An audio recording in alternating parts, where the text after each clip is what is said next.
Buenas tardes, bienvenidos a una nueva edición del Aula Morán de la Asociación Meteorológica Española.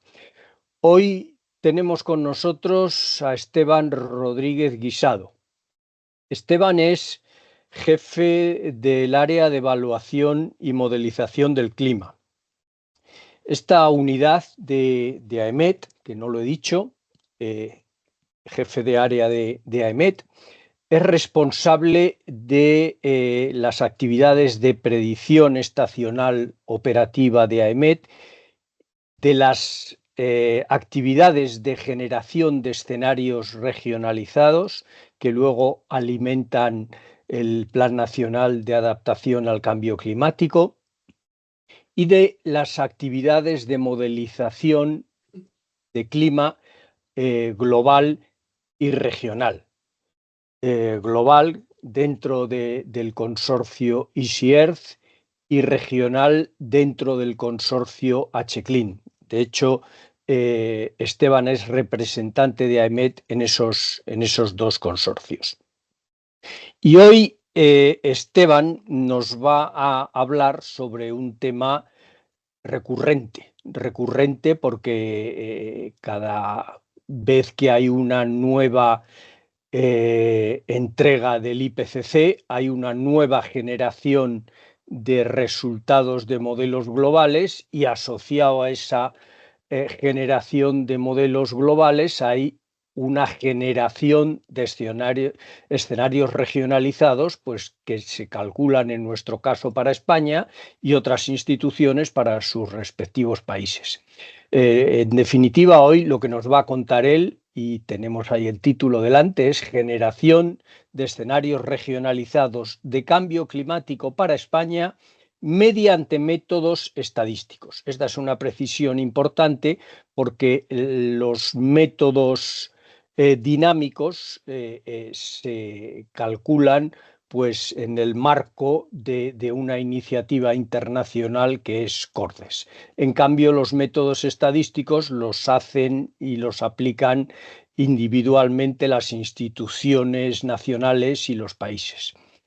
Y sin más, Esteban, tienes la palabra, luego tendremos, cuando termines, pues una discusión, espero que sea interesante, como siempre.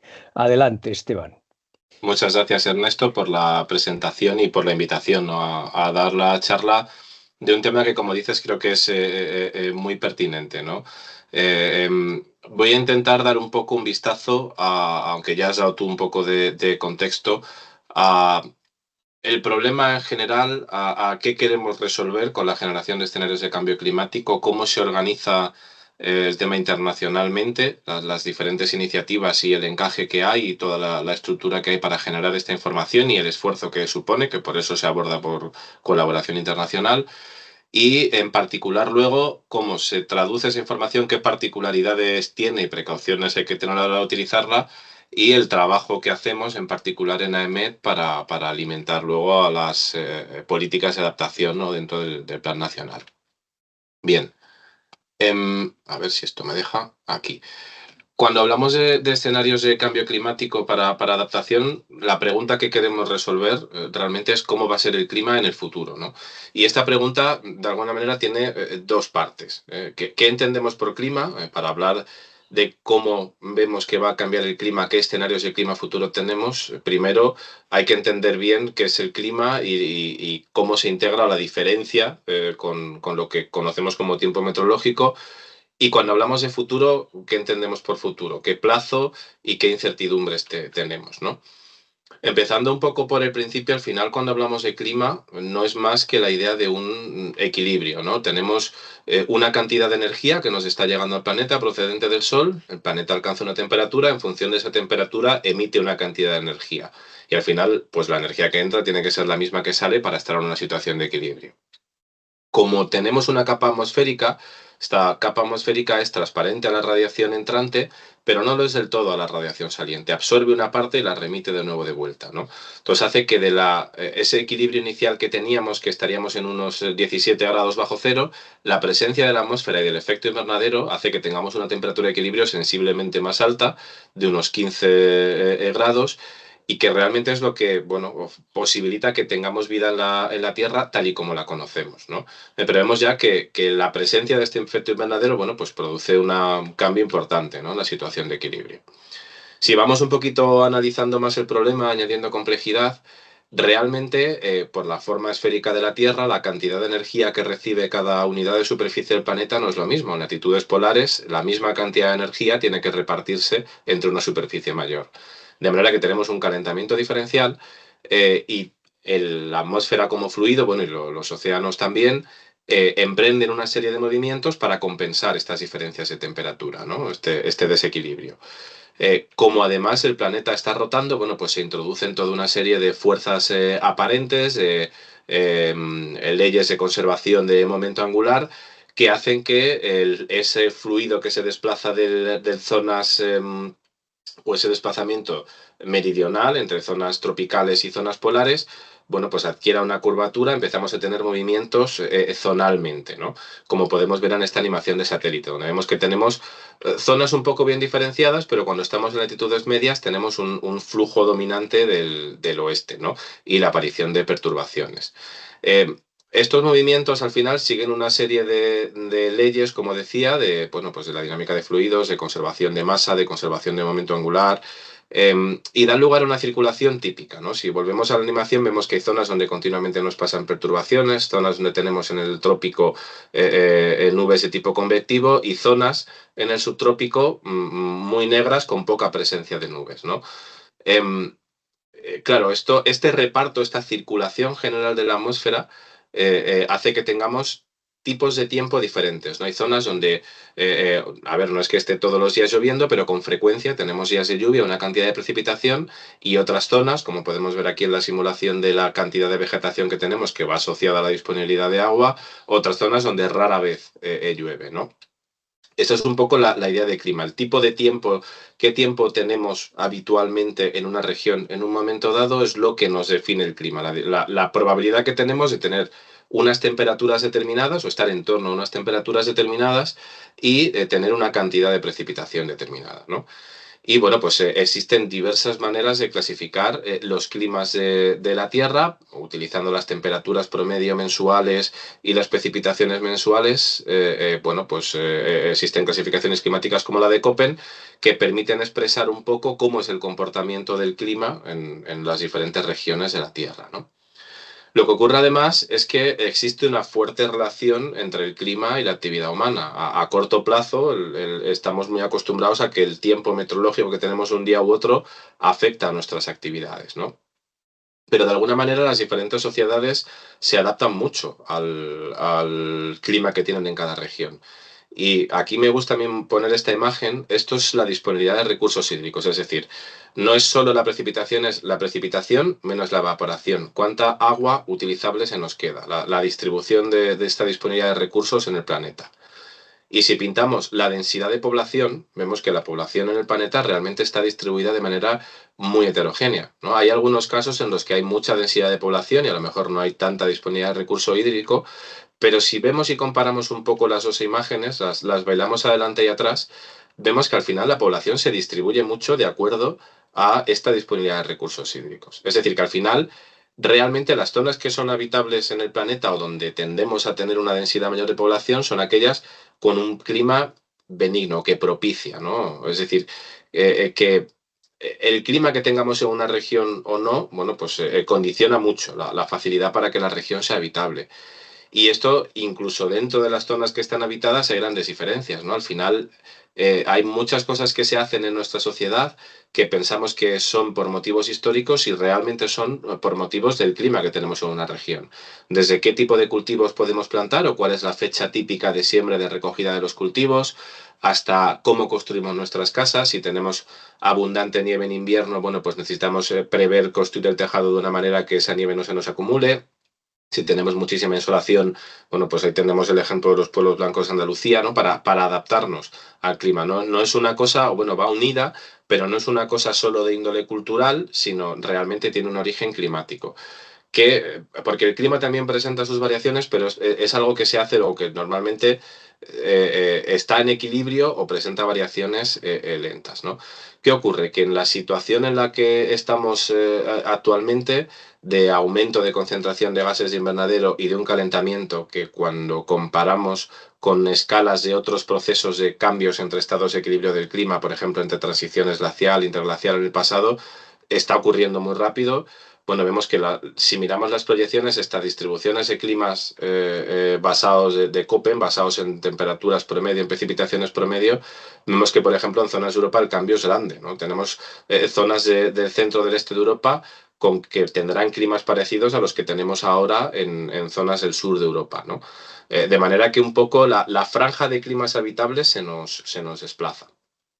Claro, estoy hablando todo el rato de las clasificaciones climáticas de Köppen, que se basan en información del tipo de la que tenemos aquí, de un climograma, ¿no? En promedio de valores mensuales.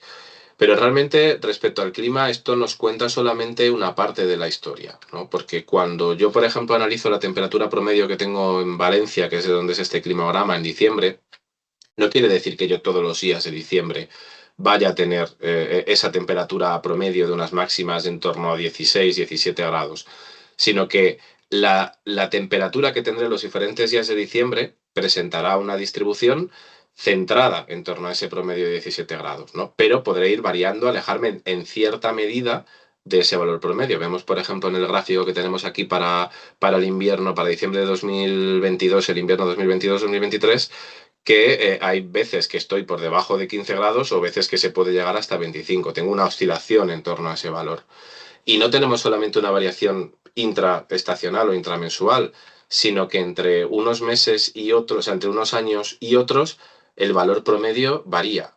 ¿Por qué? Bueno, pues porque al final el sistema climático, el estado de la temperatura del océano, de la cubierta de hielo, de la vegetación, de la humedad del suelo, entre unos años y otro varía.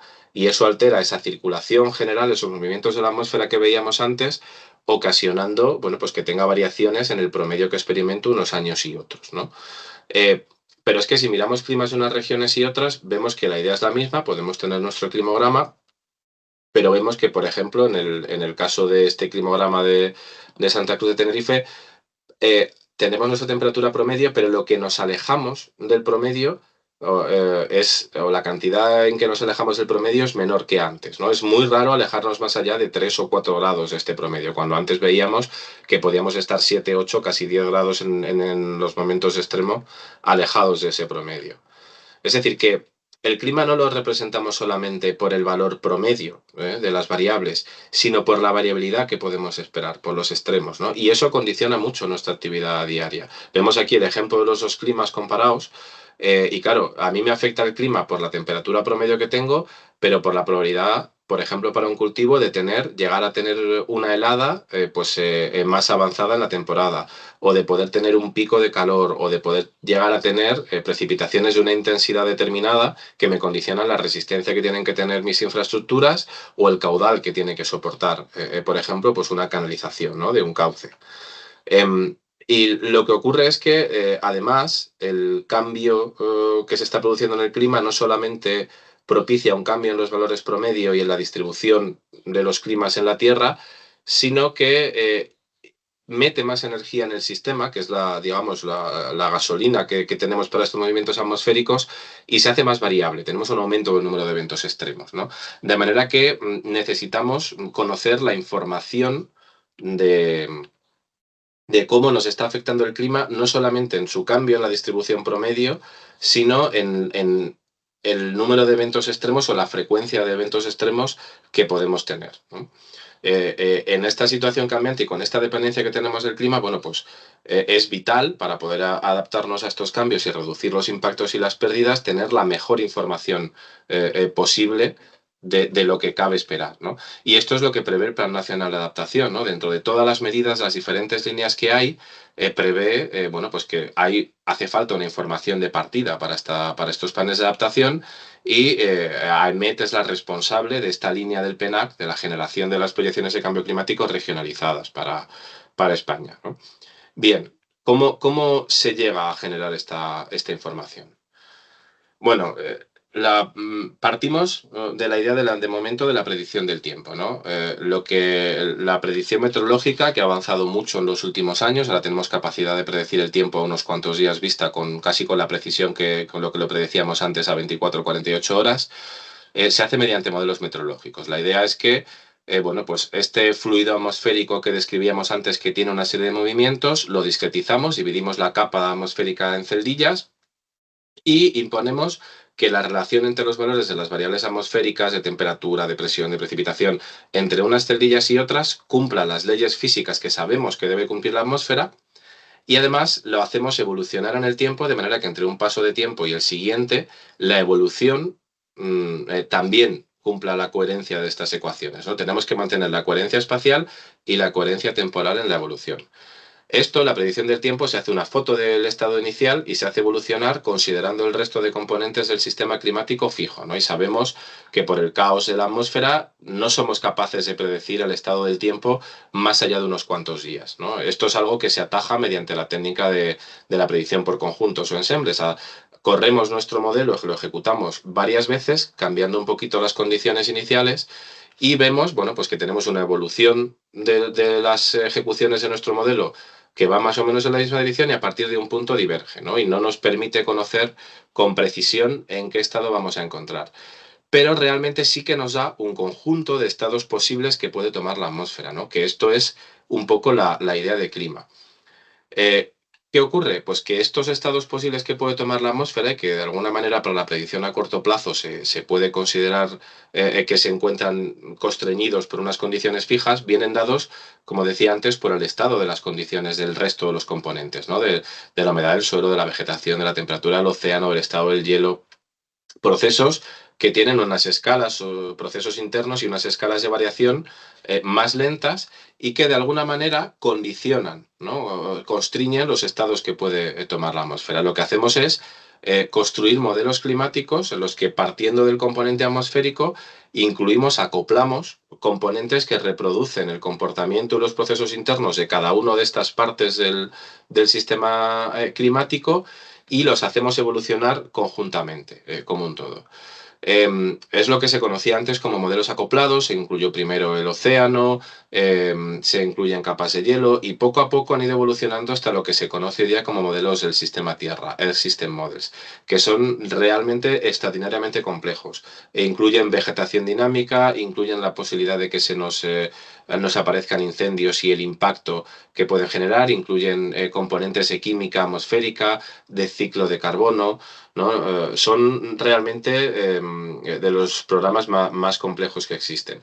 La idea un poco es que tenemos diversos componentes, diversos modelos en uno, ¿no? Modelos, cada uno de ellos, que reproducen un componente determinado, desde el hielo al océano, a la atmósfera, la química atmosférica, un componente que nos reproduce lo que pasa en el suelo, y todos ellos interaccionan entre sí, intercambiando energía y materia a través de un acoplador, ¿no? Em, para cada uno de los componentes y para los propios modelos hay, para los procesos que hay que reproducir y aproximar, diversas opciones, ¿no? Y hay, bueno, pues dentro de esta diversidad de opciones, los modelos se calibran, se ajustan y todos llegan a reproducir el clima razonablemente bien, ¿no? Pero con pequeñas diferencias. Bien. Luego abordaremos esa parte de las diferencias de los modelos. Hemos visto un poco la idea de clima, de variabilidad climática y cómo un cambio, como el clima condiciona las actividades de nuestra sociedad, y cómo un cambio en el clima nos afectará tanto a través del cambio en el promedio de los valores como cambio en el número de eventos extremos, ¿no? Vale. ¿Cómo estimamos el clima futuro? ¿Qué entendemos por futuro? Bueno, cuando estamos hablando de futuro a largo plazo, ¿no? A cómo nos va a afectar el clima, no ya que tengamos este año el hielo un poquito más hacia una zona o hacia otra, que tengamos un niño en vez de una niña, sino el equilibrio de todos los estados posibles del sistema climático bajo una situación de efecto invernadero más intenso, de mayores concentraciones de dióxido de carbono, condiciones de forzamientos externos del futuro, ¿no? Estaríamos dentro de este gráfico de las escalas a la derecha del todo. No queremos evaluar la influencia de la condición que estamos partiendo, que estaríamos dentro de, a la izquierda del todo, predicciones a corto plazo o luego predicciones climáticas, ya sea la estacionada decadal, sino que queremos ver cuáles son todos los estados posibles del clima ante un cambio en los forzamientos externos, ¿no? ¿Qué es lo que afecta a estas condiciones de contorno que definen un poco el clima? Bueno, pues hay diversos factores, cada uno de ellos con su nivel de importancia. Y esto es una idea importante porque esto es algo que se evalúa, ¿no? Se traduce el efecto de los diferentes factores al final a una cuantificación sobre el efecto que tienen en este equilibrio radiativo, ¿no? De cantidad de energía entrante contra saliente. Y esto es algo que a veces hay debates, bueno, es que el cambio que se observa es que puede ser, y te aparece en la prensa, bueno, pues porque la erupción del volcán ha metido vapor de agua, porque los aerosoles, porque... A ver, es que realmente todos los elementos influyen en el clima. La cuestión es evaluar cuál es la magnitud de la influencia que tienen, ¿no? Y cuando se habla de los informes del IPCC, se es en la investigación que se hace realmente exhaustivo. Se ve cuando se evalúan los diferentes efectos, y este gráfico está extraído de los informes del IPCC, bueno, pues que se evalúa el impacto de cada uno de los componentes y se mira además la incertidumbre, ¿no? Que viene representada por la barrita negra. Por ejemplo, los aerosoles tienen mucha incertidumbre, su efecto neto es restar, ¿no? Pero esto es algo que se evalúa y al final se ve, bueno, pues que el efecto combinado antropogénico es el más grande y que el mayor de entre esos efectos es el propiciado por el aumento de las concentraciones de dióxido de carbono. Claro, concentraciones que están aumentando. Pero ¿cómo va a cambiar esto en el futuro? Bueno, pues depende de y aquí entran las estrategias de mitigación, las estrategias de desarrollo, de competencia por los recursos. Bueno, pues se intenta reproducir diferentes caminos de evolución posible, desde los que consideran los escenarios, entre comillas, más pesimistas de mayor aumento de concentración, hasta unos escenarios más optimistas en los que conseguimos mantener o reducir las emisiones. Y se asocian ahora en los Shared Socioeconomic Pathways que se han introducido en el último informe del IPCC a estrategias y a evolución de desarrollo geopolítico, ¿no? De manera que es más fácil establecer una equivalencia entre las decisiones que se toman en un momento determinado por los responsables que tienen que tomarlas y en qué trayectoria nos vamos a mover, ¿no? de evolución de emisiones, ¿no? Aquí vendrían un poco representadas la evolución desde un aumento continuado, un aumento más lento o descenso. Bien, pues como tenemos nuestras herramientas que producen el clima, que reproducen el comportamiento del sistema climático, que son los modelos y escenarios de futuro posible, lo que hacemos es para cada uno de estos escenarios de futuro posible ejecutar nuestros modelos climáticos, ¿no? Pero aquí hay que tener en cuenta que los modelos, como decía antes, tienen diferentes soluciones para reproducir los procesos y además tienen... hacen aproximaciones. Al final dividimos en una cuadrícula, ¿no? en celdillas, toda la atmósfera y hay procesos que ocurren que tienen una dimensión más pequeña que esas celdas y que se aproximan, ¿no? Y todos los modelos, bueno, pues tienen diversas aproximaciones o parametrizaciones. Los modelos se entrenan, se calibran bajo clima presente, se hacen de hecho simulaciones en pasado comparando el comportamiento de los modelos en estados de clima diferentes con proxies, con reconstrucciones paleoclimáticas, pero al final el tuneado, la calibración fina se hace comparando con el clima actual, ¿no? Y ocurre, bueno, pues que hay algunos procesos que podemos encontrar una aproximación que reproduce muy bien su comportamiento en el clima actual. Por ejemplo, imaginemos que tenemos un proceso que varía según la línea roja, según variamos supongamos que es la temperatura a la izquierda. En el clima actual, con una recta lo aproximamos muy bien, pero esa aproximación que hemos calibrado en el clima actual ya no se comporta tan bien en clima futuro, ¿no? De manera que al final, cuando ejecutamos los modelos climáticos, es importante ejecutar un conjunto grande de ellos para, de entre los errores que nos pueden aparecer, tener una señal común, quedarnos con esa señal común y poder además estimar las diferencias que tenemos entre unas simulaciones y otras para tener una idea de la incertidumbre, ¿no? Para un mismo escenario de emisiones. No es lo mismo que se hace en predicción, pero en este caso necesitamos un número de simulaciones grandes con diferentes modelos y con cada uno de ellos, ¿no?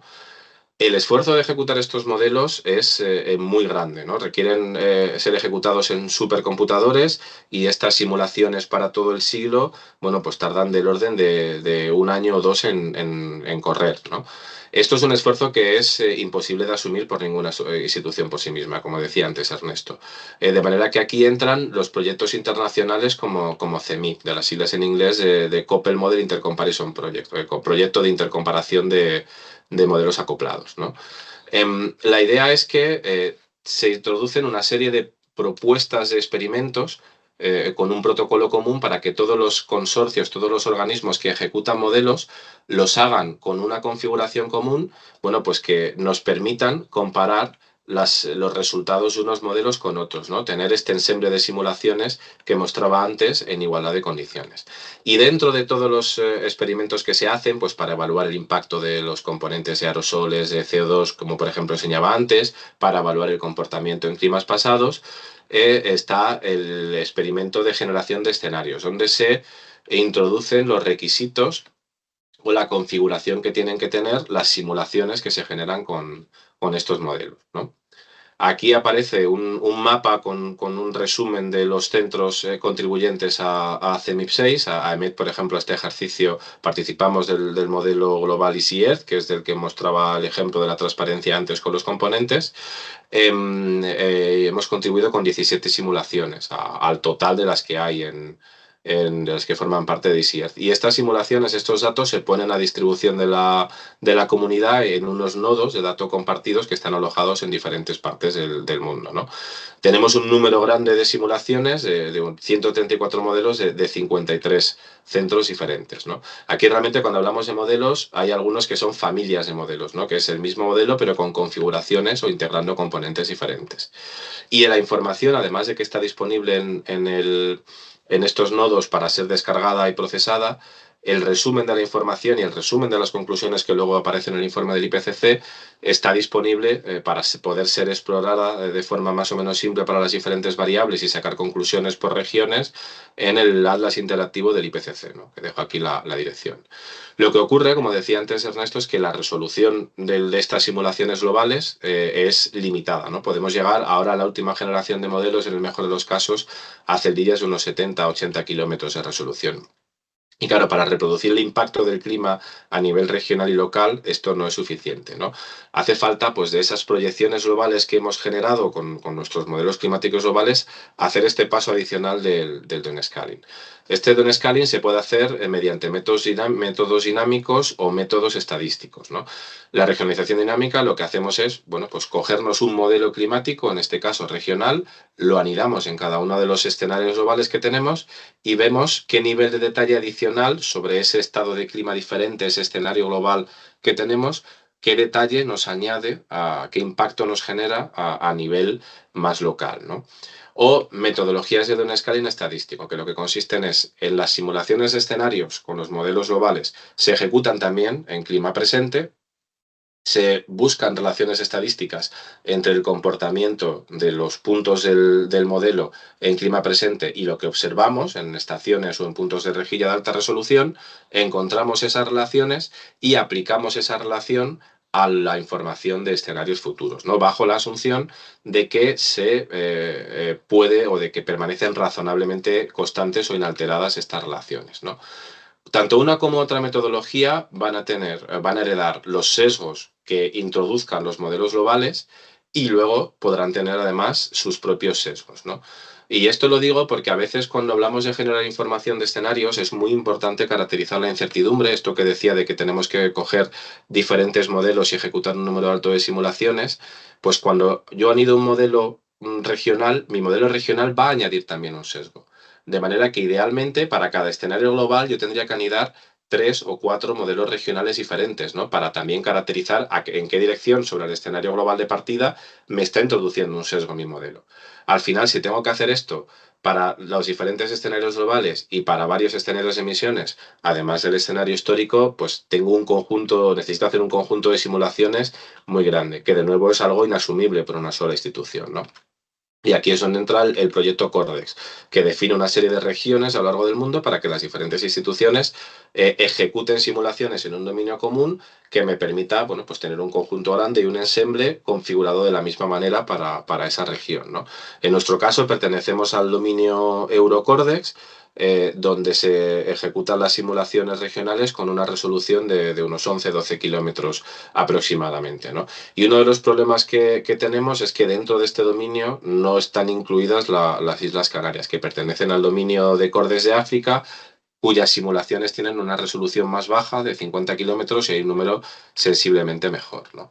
Esto hace que, por un lado, por esta ausencia de algunas simulaciones dinámicas y por otro lado, porque al final las simulaciones con 11 kilómetros de resolución, bueno, pues para zonas de orografía compleja tienen sus sesgos y sus problemas y no reproducen con el nivel de detalle suficiente las características locales del clima, que sea necesaria meter o añadir regionalización estadística, ¿no? De manera complementaria. La regionalización estadística, como es relativamente barata computacionalmente, nos permite ejecutarla sobre un número más grande de modelos en menos tiempo y tener un ensemble o caracterizar un ensemble bastante grande.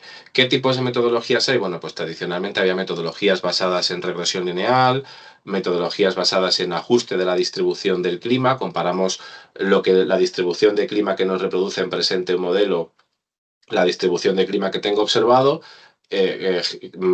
digamos que veo qué modificación tengo que hacer para pasar de una a la otra y aplico esa modificación a futuros, o las técnicas de ajuste de cuantilos o quantile mapping, o técnicas de análogos, ¿no? Donde yo tengo un día problema y busco en mi información de alta resolución observacional para los días que se parecen a ese que me está dando el modelo, qué es lo que ocurrió en mi información observacional, ¿no?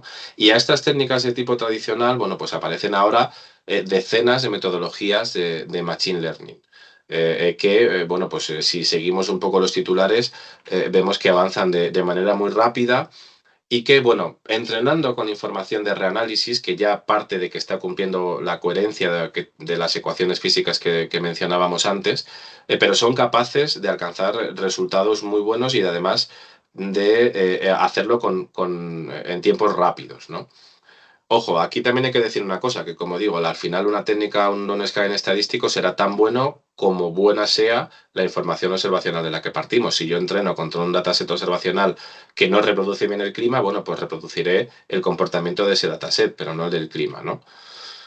Bien, cuando vamos a hacer, tanto si vamos a hacer de un scaling regional, o sea, de un scaling dinámico como estadístico, el primer paso es una selección de las proyecciones, ¿no? De entre las decenas que hay de proyecciones globales, se hace una evaluación de cómo reproducen el clima de la región de interés, pues si los patrones de anomalía de las variables son los correctos, si el ciclo anual y la evolución de las anomalías es la correcta, si los patrones que conocemos de interacción hacia la atmósfera y de variabilidad se comportan de manera adecuada o son comparables. Esto nos permite evaluar los modelos. Como digo, no se trata de buscar el mejor, pero sí de tener un ensemble grande representativo que tenga, al menos, o del que partamos, de una situación en la que nos está reproduciendo adecuadamente el clima presente, ¿no? Si nuestro modelo no nos reproduce adecuadamente el clima presente, pues ya es de presumir que no lo hará bien con el clima futuro, ¿no?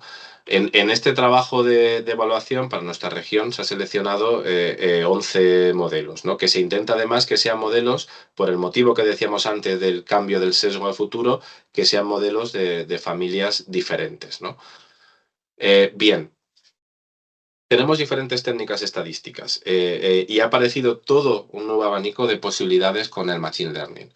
En los últimos años, en el área, aunque tradicionalmente se ha trabajado con un scaling estadístico, se ha llevado a cabo un trabajo bastante grande de implementar todas las técnicas estadísticas tradicionales y muchas de las familias de técnicas disponibles de inteligencia artificial en un software ya muy pensado y preparado para poder ejecutar, probar el comportamiento de técnicas estadísticas, comprobar su desempeño y para poder además ser utilizado incluso con un sistema de ventanas relativamente intuitivo, ¿no? Está disponible en el link que aparece ahí, ha sido desarrollado por nuestro compañero Alfonso Hernández. Y utilizando este software, bueno, pues se ha hecho una evaluación muy exhaustiva del comportamiento de diferentes técnicas para precipitación y temperatura, tanto en valores medios como en extremos, en clima presente, en cómo mantienen las tendencias a futuro, en comportamiento en climas de latitudes medias y climas tropicales, ¿no? Y además de todo este trabajo exhaustivo de evaluación para precipitación y temperatura, tradicionalmente una de las restricciones que había era que, entre otras cosas, bueno, pues por lo que decía antes de que los resultados de un Donner Scaling estadístico serán tan buenos como los datos con los que entrenemos, de lo que tenemos mayor cantidad de informaciones de temperatura y de precipitación. Generalmente las redes de observación y las rejillas observacionales que podemos construir a partir de ellas, de viento, de radiación, de humedad, bueno, pues tenemos menos densidad de observaciones y dependemos de reanálisis para poder generar esta información, ¿no? Y aparte, pues esas variables tienen un comportamiento a veces un poco diferente y en general se aceptaba que no era tan fácil o que no funcionaban tan bien las técnicas tradicionales de Don Scaling estadístico, ¿no? Para estas otras variables.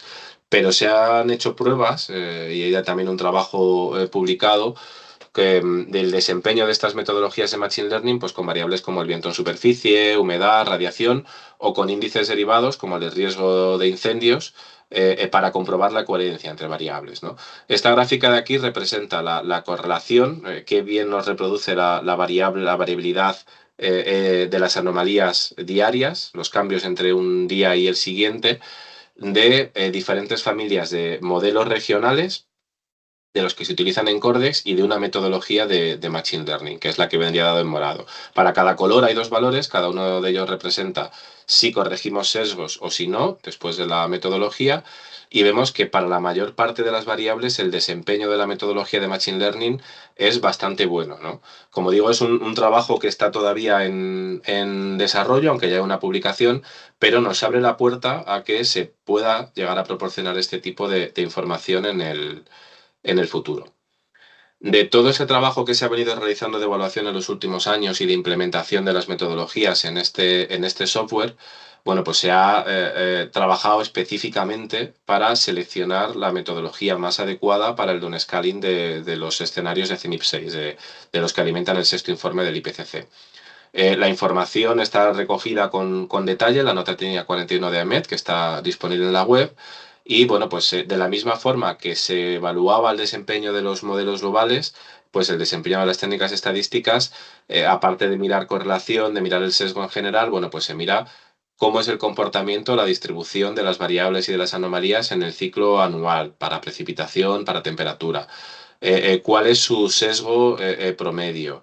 El sesgo, los errores, tanto en la precipitación acumulada, por ejemplo, como en el número de días de precipitación, como en umbrales de días de precipitaciones intensas o la precipitación máxima que podemos esperar. Para evaluar, como insistía antes, no solamente que sean capaces de reproducirnos el clima promedio, sino que se comporten bien, pues también en los sesgos o en los extremos, ¿no? de nuestra distribución del clima, ¿no? Como digo, se ha hecho una evaluación muy exhaustiva, ese es un documento largo, y a partir de ahí se ha seleccionado pues, una técnica para la temperatura, otra técnica para la precipitación.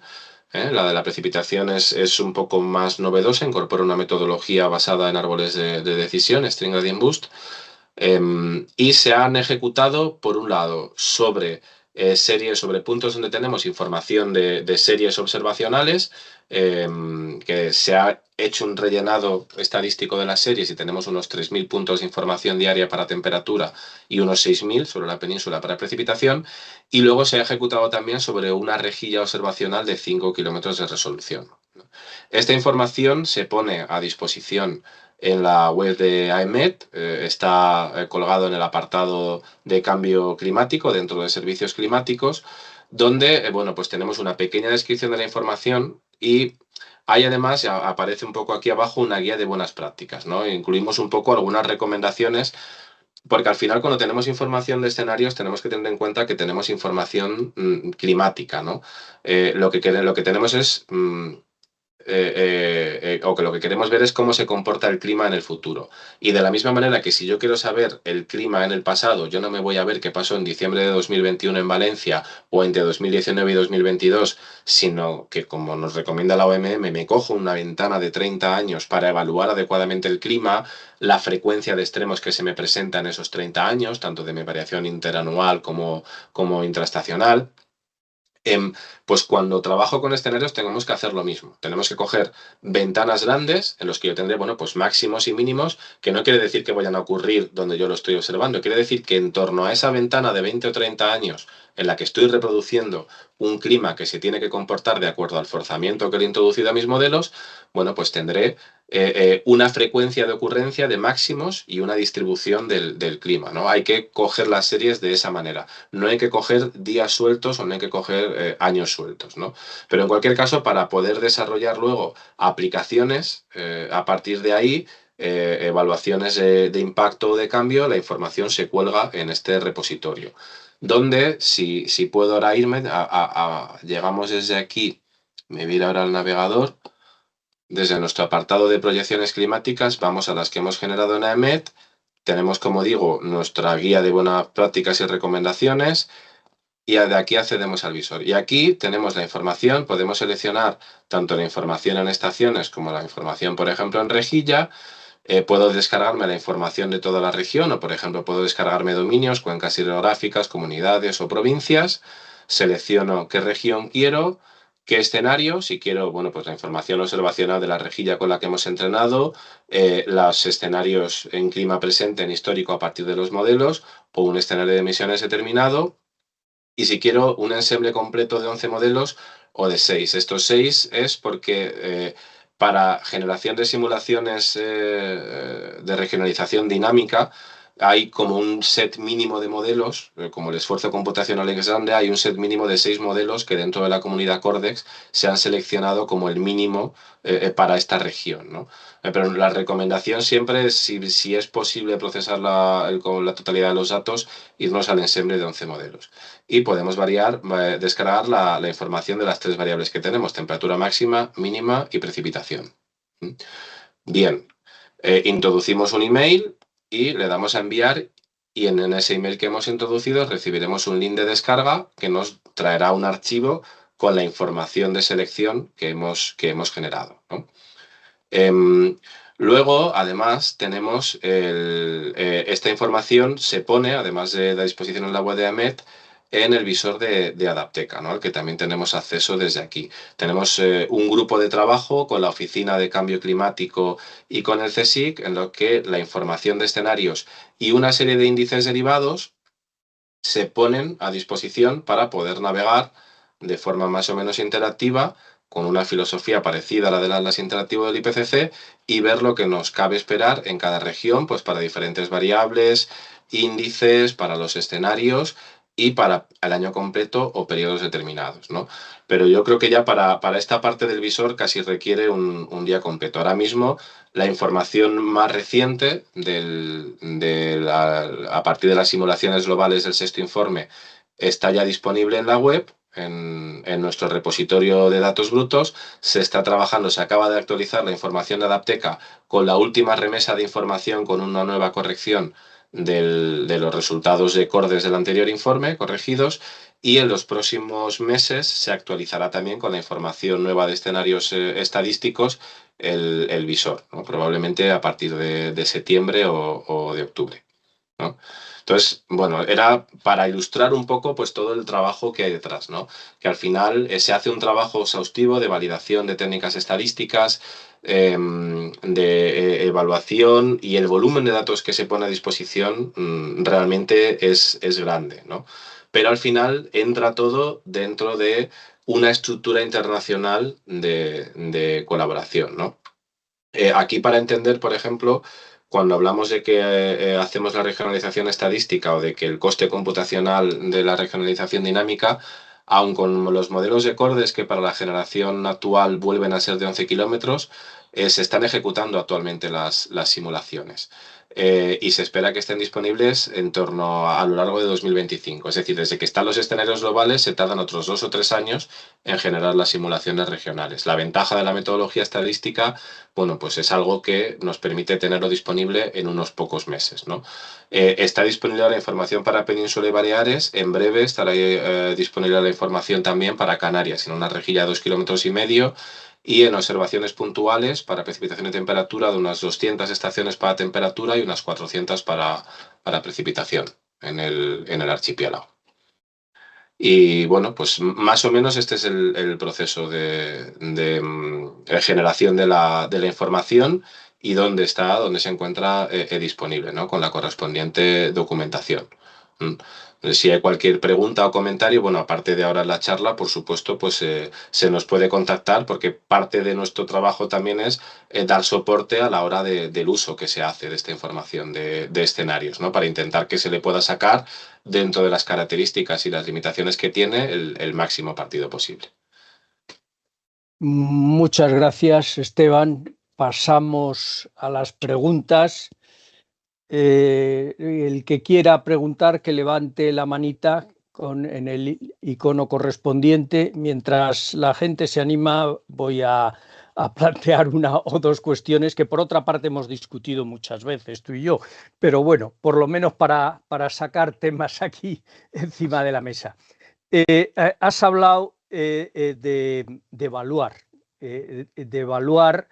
evaluar modelos globales, evaluar técnicas estadísticas, evaluar modelos regionales, de eso has hablado menos. Bueno, al final tú evalúas siempre para quedarte supuestamente con lo mejor o para quitarte lo que tiene problemas. Más bien esto segundo. Sí. Con los modelos globales habéis seleccionado una colección de modelos globales que pasan una serie de filtros de evaluación. Y bueno, con esos modelos globales pues se tiene una estimación de las incertidumbres razonable, que además pasan ciertos filtros de evaluación.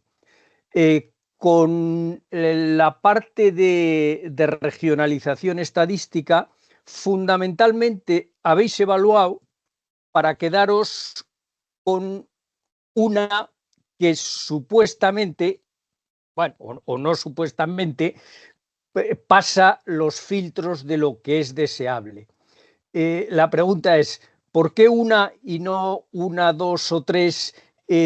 Para tener una cierta, digamos, abanico de incertidumbres también proveniente de la parte estadística. Esto lo hemos hablado, pero Sí. por plantear. Pues es una buena pregunta, ¿no? Porque al final tiene que ser, cuando trabajas con todo esto, por lo mismo, ¿no? Que tienes un ensemble de simulaciones globales de más de 100, seleccionas unas cuantas. Al final es un compromiso entre el volumen de datos que manejas y la información que pones a disposición, que te barra bien la incertidumbre, ¿no? Entonces, en las pruebas que se han hecho, lo que se ve o lo que se ha intentado seleccionar es la metodología que te cubre lo mejor posible el comportamiento en los diferentes estadísticos. La idea de introducir también varias metodologías es interesante, y es una cosa que se hacía de hecho en el pasado. Pero luego, a la hora de interpretar los resultados, también a veces hemos detectado que causaba cierta confusión a los usuarios, ¿no? Porque al final lo que ocurría era que añadimos un paso más de complejidad, en el sentido de que una técnica a lo mejor tenía una fortaleza muy grande, por ejemplo, para el comportamiento en extremos, pero no tanto en valores medios. Otra técnica le pasaba lo contrario, ¿no? Idealmente, lo suyo es incorporar la información de todas las técnicas posibles. Pero al final había veces que, cuando llegaba un usuario determinado, pues cogía la primera, ¿no? O sea, cuesta ya que se vea la documentación, y hemos tenido la discusión además de si colgar la información en bruto, además de la información corregida de sesgos, ¿no?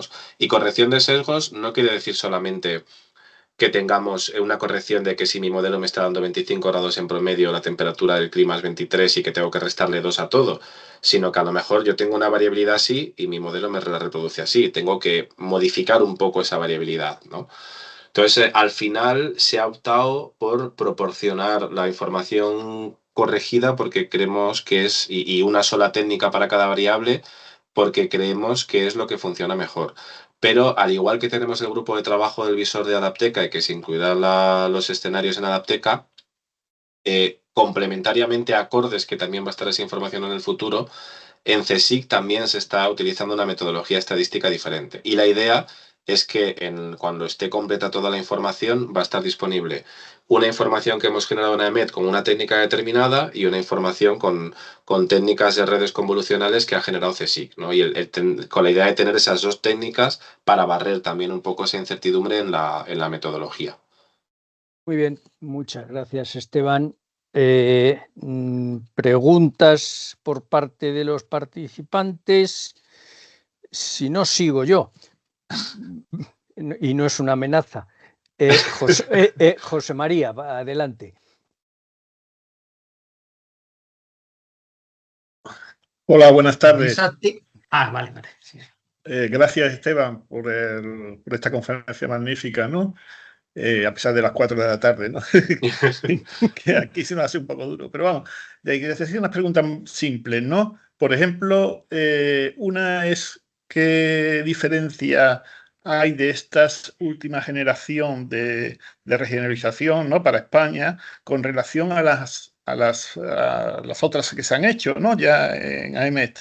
Hay una síntesis simple de una diferencia palpable, por ejemplo, para el clima del fin de siglo.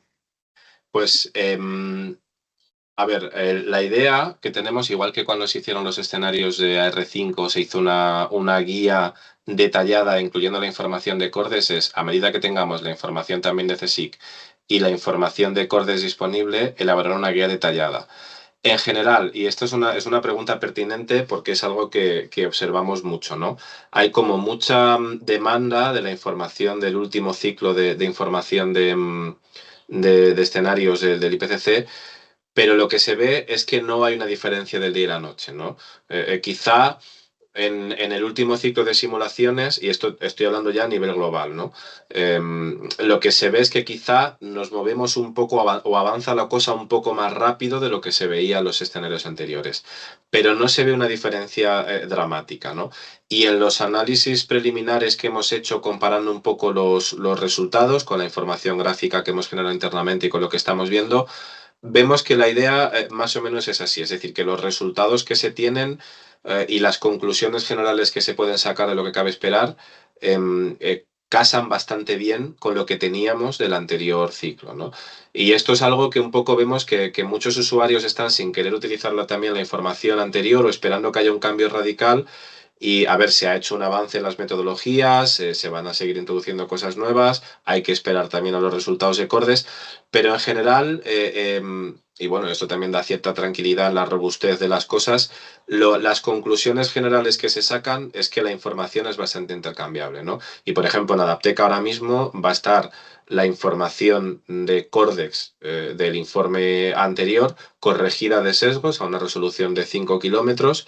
Y ya digo, los análisis que hemos hecho es que hay una mejora porque la metodología de corrección de sesgos ha cambiado desde la resolución de Cordes a esa resolución de 5 kilómetros y se añade un nivel de detalle, pero las conclusiones generales son más o menos parecidas, no es un cambio radical. Y otra pequeña pregunta. ¿Cómo reaccionaríais los expertos en este tema a lo que se está hablando últimamente de la paralización de la MOC y todas esas cosas? Eso ya es un problema aparte, ya lo sé, pero que me imagino que será bueno, esto no lo puede contemplar, ¿no? A ver, el tema de la AMOC además ha tenido mucha polémica recientemente, ¿no? Sí. Cuando se trabaja con los modelos climáticos, se trabaja mucho buscando también la estabilidad, ¿no? El que a lo mejor sean muy sensibles o poco sensibles cuando les introduces cambios. Por ejemplo, en simulaciones globales con Easy Earth, bueno, pues es una cosa que aparece. Es uno de los que se conoce como los tipping points o los puntos críticos de inflexión del sistema climático, ¿no? Lo que ocurre es que si ya tenemos incertidumbre para una evolución del clima sin la aparición de un efecto altamente no lineal como este, pues para el momento en el que se puede producir un efecto así, todavía más. El que se pare la circulación termoalina es algo que en las reconstrucciones paleoclimáticas se ve, que ha ocurrido en el pasado y que, bueno, pues según datan los estudios, y de ahí viene un poco la discusión y lo que se ve en los medios de una mini glaciación, en el pasado, en momentos en los que se detenía, en primer lugar, eran situaciones de un clima mucho más próximo al equilibrio de estar en un estado de glaciación, ¿no? Porque había una avalancha de hielo, unos eventos en los que se inestabilizaba casquetes grandes de hielo, que había en zonas del hemisferio norte en torno al Atlántico, caía una cantidad muy grande de hielo. Teníamos un aporte muy grande de agua dulce que, bueno, pues cambiaba el balance de salinidad y hacía que de forma abrupta se detuviera la corriente. Y eso propiciaba, pues, cambios repentinos. Bueno, repentinos estamos hablando de unos cuantos grados en promedio en la fachada atlántica europea en unas décadas. En primer lugar, lo único que han dicho los estudios es que de la previsión, bueno, pues que a finales de siglo, a mediados del siglo próximo, que era la estimación, que puede que esté un poco antes, que observacionalmente se ve que se está deteniendo, pero hay mucha incertidumbre para afirmar con seguridad que pueda pasar tan pronto como 2030. No es que también se esté seguro de que no, pero digamos que la incertidumbre es muy grande y hay que ser cauto. Y luego, en segundo lugar, hay que tener también en cuenta otro efecto, que es que tenemos una inercia muy grande de calentamiento en el sistema. Estamos ya prácticamente en el 1,5 grados, pero es que además el desequilibrio, si miramos la cantidad, el equilibrio radiactivo, la cantidad de radiación que tenemos acumulada, el superávit de energía es grande. Es decir, que este aumento de temperatura que estamos observando no está todavía respondiendo a la cantidad de energía acumulada que tenemos. Tiene una inercia grande, tiene que seguir aumentando. Entonces, aunque supondría una alteración de los climas del entorno, de la circulación, del comportamiento típico, pero va a ser superpuesto a un escenario de calentamiento ya bastante intenso. De manera que, bueno, podía producir cambios, añade un factor grande de incertidumbre, pero es muy improbable en un escenario en el que vamos a estar prácticamente, la pregunta es más bien cuándo va a desaparecer del todo el hielo del Ártico. Es bastante improbable que fuéramos a un escenario de una especie de mini glaciación, ¿no? Simplemente, bueno, pues añade incertidumbre y podría suponer un cambio. Pero el escenario de mini glaciación es para un estado del clima bastante más frío del que estamos ahora mismo. Muy Muchas bien, gracias, Esteban. muchas gracias. Encarna, por favor. Hola, buenas tardes. Bueno, en primer lugar, Esteban, muchísimas gracias. Bueno, primero felicitaros por el trabajo ímprobo, porque simplemente con lo poco que has contado ya se aprecia todo el esfuerzo y todo el trabajo que supone.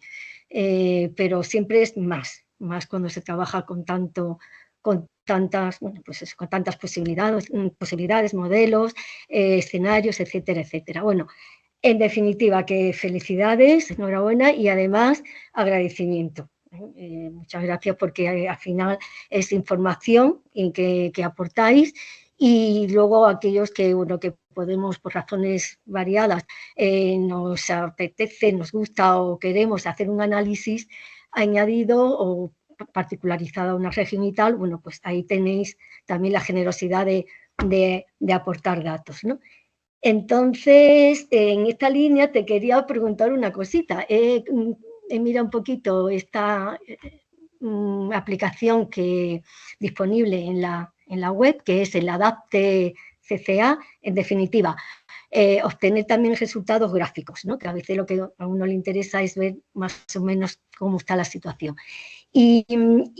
Y a la hora de ver un mapa, he cogido un ejemplo y tal, he visto que la manera de descargarte el mapa es en formato SIG. Pregunto, ¿no habría posibilidades de que el formato de descarga fuese un formato gráfico más generalizado, es decir, en PNG o en JPG o algo así? Esa es una pregunta en cuanto a la parte gráfica. Y ya empalmo con la parte luego numérica, ¿no? La de los datos. Cuando te vas a la otra página, a la de que te puedes descargar datos, que, bueno, no descargar, sino solicitaros, ¿no? A través de un correo electrónico. Pregunto, ¿en qué formato están esos datos? La de los datos. Pues eso es otra cosa que también hemos discutido. Ahora mismo, tal cual está, y por continuidad por el formato con el que se colgaban los datos del anterior informe, se ha mantenido con el mismo formato, con un formato de tipo texto. Probablemente a medio plazo los incluyamos también en formato NCDF, que yo creo que es un formato bastante común y utilizado en el entorno de la gente que trabaja con información de clima. Respecto a Adapteca y a los gráficos, un poco el propósito de Adapteca es proporcionar un portal que permita de forma más o menos intuitiva el navegar por la información de escenarios y sacar un poco unas conclusiones generales, ¿no? Se entiende que cuando se hace una descarga de datos, suele ser para hacer ya un uso un poco más avanzado. Es por esto, como la mayor parte de sectores de universidades, de empresas que trabajan con la información, trabajan con formatos GIS, es por lo que se ha seleccionado, ¿no? Pero, hombre, un poco está hecho para servir a usuarios. Entonces, en la propia web hay un buzón de consultas donde también se pueden dirigir preguntas, o si se detecta una necesidad o algo que no cumple, se puede plantear, ¿no?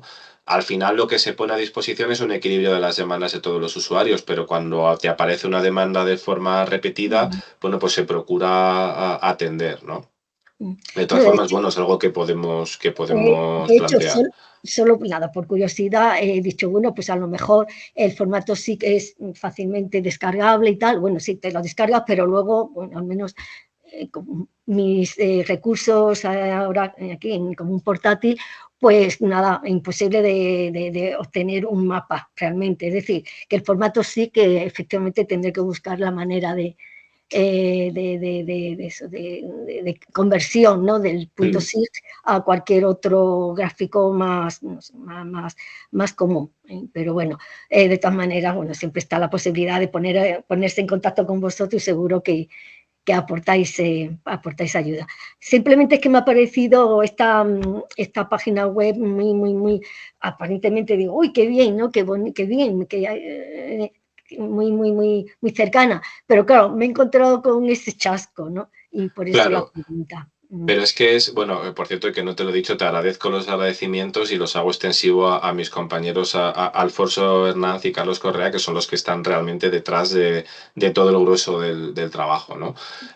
Respecto a Adapteca, también te digo que es un poco intencional, ¿no? Como digo, se pone la información de manera que suponga una primera ventana de acceso, pero también lo que se pretende es que cuando se navega solamente la información gráfica, tengas un poco claro lo que tienes seleccionado en la pantalla, ¿no? Y se facilita la descarga de los datos, como digo, si ya quieres hacer un procesado un poco más específico, pero también intentamos que no sea muy fácil bajarte un dato de forma aislada, una captura, una figura, sin tener todo el contexto de en qué escenario estás, de qué información estás sacando, de cómo, pues para intentar forzar un poco a que se esté viendo, navegando, interpretando de forma correcta a lo que se ha puesto en los menús, ¿no? Es decir, que no son cosas muchas veces que se hace así a la ligera, sino que todo lo que se pone o no lleva también su proceso de decisión y de discusión detrás. Pero lo que te digo, que precisamente por eso mismo también se pone el buzón, se hacen también algunos eventos de difusión y se discute, ¿no? Cómo se puede, bueno, pues atender o rellenar esa necesidad lo mejor posible, dentro de que también conduzcamos a intentar hacer un uso que sea o un buen uso, ¿no? de los datos, ¿no? Disminuir, digamos, las posibilidades de a lo mejor hacer alguna interpretación errónea de la información. Dale. Oye, otra cosita, a ver si, claro, con tanto, el tiempo es limitado y claro, si estáis haciendo unas cosas, pues no se puede hacer otras y luego pues que siempre el equipo es más pequeño del que sería necesario, que no estamos en centros enormes con muchísima gente, ¿no? Con lo cual, yo te hago la pregunta y si no habéis tenido tiempo de comprobar lo que te voy a preguntar, pues es totalmente comprensible. Y se trata de lo siguiente, no sé si habéis tenido la posibilidad de analizar cómo ha ido estos primeros años, por ejemplo, cuando dices el primer periodo, el futuro cercano, comienza en el 2011 hasta 2040. Entonces, claro, ya estamos en el 24, o sea, va pasando el tiempo y tal, y en el transcurso de estos 13 años más o menos, sí, 13 años, ¿en qué escenario habéis podido ver, en qué escenario nos estamos moviendo realmente? A ver, esta es una pregunta que hay que tomar con cautela, ¿no? Porque volvemos a lo mismo. Hay, superpuesto a la señal de cambio climático, está la propia variabilidad interna del sistema, ¿no? Si miramos incluso observacionalmente cómo vamos evolucionando, tenemos una evolución un poco así. Entonces, en 10 años ya incluso esa variabilidad decadal ya ahí se está viendo. Bueno, tienes variabilidad multidecadal, que también hay que ser cautos. O sea, la recomendación es que para hacer un análisis se cojan ventanas de 20 o de 30 años, ¿no? Es un poco peligroso comparar un máximo de 3, 5 años solamente. Ahora bien, dicho eso, la sensación que hay ahora mismo un poco es que dentro de la rotura de récord, los máximos, las cosas que se esperaban, la sensación que hay, bueno, y la evolución, y cuando estaban las previsiones de alcanzar el 1,5 grados, ¿no? La sensación es que ahora mismo se está casi más cerca de lo que se estaba esperando para un poco más adelante, para 2030, 2035, o sea, que va la cosa un poco más rápido. Ahora bien, que puede ser que a la señal de cambio justo se esté superponiendo una serie de señales de variación multidecadal que estemos pegando ahora mismo en este último par de años un pico muy grande y que luego nos mantengamos un poco y siga subiendo, pues es posible, ¿no? Por eso digo que hay que ser muy cauto. Pero sí que un poco los récords que se van viendo continuamente a diario, la sensación que da y un poco lo que se comenta es que parece que evoluciona un poco más rápido del promedio de la señal que se preveía. Pero ya digo, ojo, con todas las cautelas, ¿no? Que para hablar de definir lo que estamos viendo en un clima, pues nos hacen falta 20 o 30 años, no 10. Sí. Ya, vale, nada. Y en tantos escenarios que tenemos ahora con el ASSP, que bueno, de hecho viene un 2, 3, 4 con su guión, etcétera, ¿tú crees que por debajo de la SSP2, es decir, la que era antes la RCP 4.5, que era de los moderados, crees que vamos, o sea, por debajo podremos, o tiene que, ya no cabe duda que vamos con ese adelanto, etcétera, que mencionabas, por encima del 4.5? La sensación, pero esto es algo completamente cualitativo, ¿no? Que requiere estudios. Hay que ser muy cauto con ese tipo de afirmaciones porque te requieren estudios, bueno, pues para mirar en periodos largos, pero un poco, ya digo, la sensación es que vamos más rápido, no vamos en el escenario más pesimista, pero digamos que del ensemble de los escenarios que se contemplan, bueno, pues de por la zona más o menos de la mitad, de esa mitad estamos un poco más bien en la parte alta, ¿no? Es decir, se ha firmado un acuerdo para no pasar de 1,5 grados, con esta inercia que llevamos, es que da la sensación de que estamos ya casi, de que aunque paráramos de emitir, que no es el caso, y acaba de registrarse, he visto esta mañana noticia, otro nuevo récord de concentración de CO2 en Izaña. Aunque dobláramos esa curva, es muy probable que ya vayamos a estar por encima del 1,5. Y la sensación que da es que la concentración de emisiones va a seguir subiendo, ¿no? La concentración de CO2. Vale, oye, gracias y disculpa estas últimas preguntas que han sido un poquito atrevidas. Pero bueno, nada, para eso estamos. Abusar de tu experiencia y tal, pero entiendo perfectamente lo que acabas de decir. Hay que ser cautos y muy bien que lo digas y lo repitas. Muy bien, pues gracias y dejo paso a los demás. Gracias. Muy bien, muchas gracias. Ahora que hablamos de que hay que ser cautos, me acuerdo hace unos años con el famoso hiato que hubo de la evolución de las temperaturas, que se generó toda una respuesta en los medios de comunicación y simplemente eran unos años, unos años en los que no creció según la tendencia, pero luego recuperó. Bueno, pues vamos a ver si hay alguna pregunta más. Si no, hago una última y cortamos. Siempre se ha ido en todo esto de las proyecciones para facilitar la vida a los usuarios.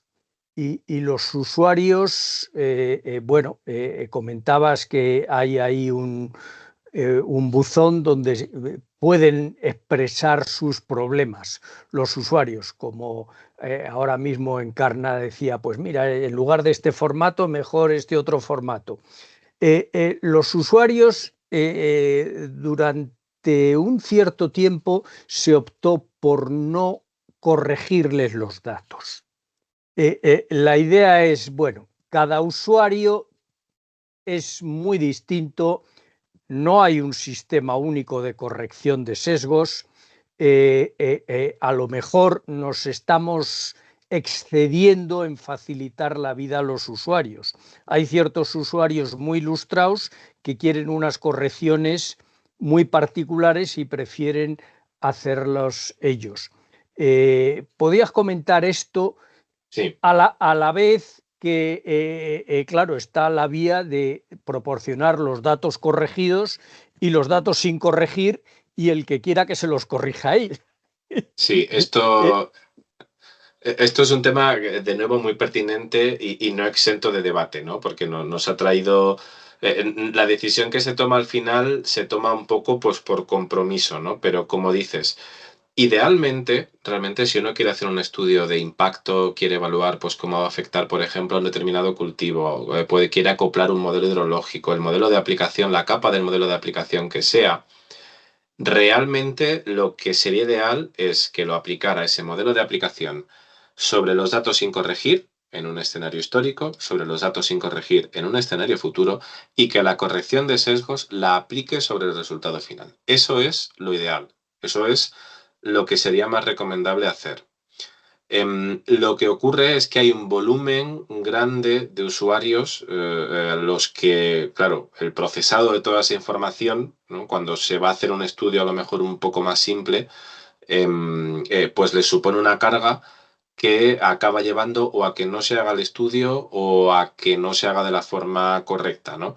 Entonces, como medida intermedia y porque la corrección de sesgos sí que realmente parecía funcionar muy bien, se ha proporcionado la información corregida. Pero no quiere decir que no se acabe proporcionando la información sin corregir está y que no se acabe proporcionando la información sin corregir. Porque de hecho ahora es algo que ocurre. En el nuevo visor Adapteca se proporciona la información corregida de Cordex, pero claro, corregida donde tenemos información observacional de calidad, es decir, precipitación y temperatura. La información de aquellas variables que estaban sin corregir, como viento, como radiación, que son directamente de salida del modelo, pues se ha quedado, se mantienen en una versión antigua del visor que está accesible, ¿no? Se pone una advertencia. Pero es un debate que es interesante y la idea un poco es que también en la atención a los usuarios o cuando se pide la información, pues que para hacer aplicaciones ya específicas un poco más complejas que se proceda de esta forma, ¿no? De coger toda la información sin corregir y hacerte tuya la corrección de sesgos con tu variable final después de ejecutar los modelos de aplicación. Entonces, ahora mismo está la información disponible para que se pueda explotar y hemos preferido colgarla con el sesgo corregido, pero probablemente en la versión final se acabe también dando acceso a la información sin corregir, ¿no? Lo que pasa es que cuando uno proporciona la documentación y la explicación de las cosas es un poco complicado y es algo que también estamos estudiando, hasta incluso a lo mejor en vez de proporcionar solamente la documentación, proporcionar pequeñas píldoras o vídeos explicativos o ver cómo si uno va navegando la información pueda tener pequeñas píldoras, porque si pone uno una explicación a poco que es ya demasiado extenso, el efecto, aunque uno lo explique mejor, es que la gente ya no se lo lee, ¿no?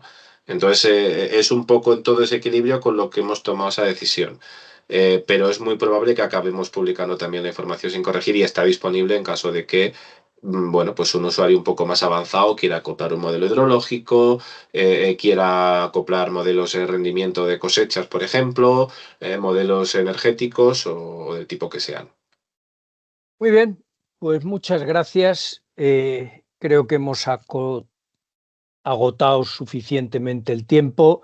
Muchas gracias, Esteban, por contarnos los últimos resultados sobre escenarios. Ha sido realmente interesante. Aviso a los participantes, está puesto en el chat el título de la próxima conferencia que tendremos, la próxima Aula Morán. Se está acelerando la circulación estratosférica, impacto en la capa de ozono. Es un anuncio para la próxima, para que no nos la perdamos. Muchas gracias, Esteban, muchas gracias a todos por vuestra participación y hasta otra. Adiós. Muchas gracias por la invitación y por las preguntas. Gracias a todos.